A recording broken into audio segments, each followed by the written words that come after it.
We are all going to leave this world. You are not going to take anything with you.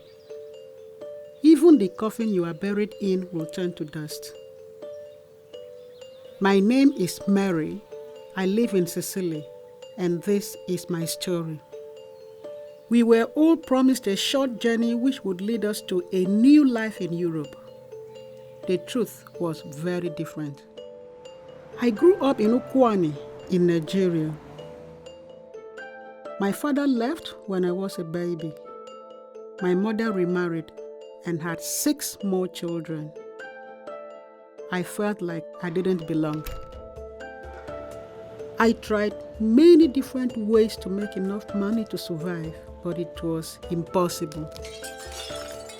One by one, my friends were leaving to try their luck elsewhere. One day, my friend introduced me to a man called John. John told me that he could help me to reach Italy. In Italy, I would make plenty of money and I could even study. For the first time, I felt hopeful. John took my documents and I swore that I would pay 25,000 naira when I began making money in Italy. He told me that the journey would only take a few days. When we reached the Libyan desert, we were packed into trucks and covered with tarpaulins, held down with watermelons. Many suffocated. When we arrived in Katron, John left us. We were held captive by the bogas and madams for 3 months. Girls were chosen at random for sex work, and boys worked all day without food.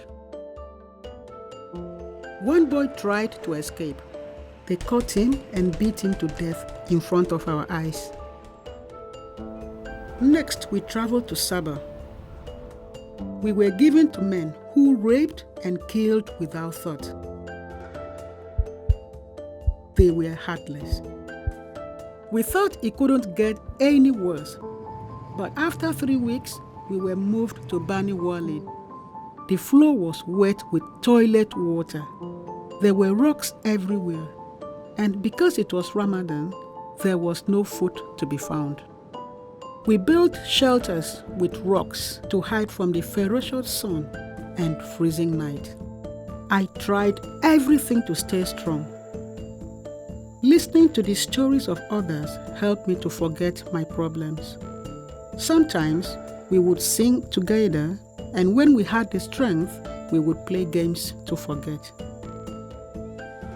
Finally, it was time to cross the sea. In front of me was a small rubber dinghy. It looked tiny next to the waves. Nobody came with us to drive the boat. They just pushed us out to sea and hoped for the best. After one day, we were picked up by an Italian rescue boat.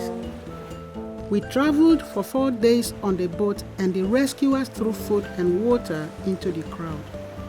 I had to jump to catch it.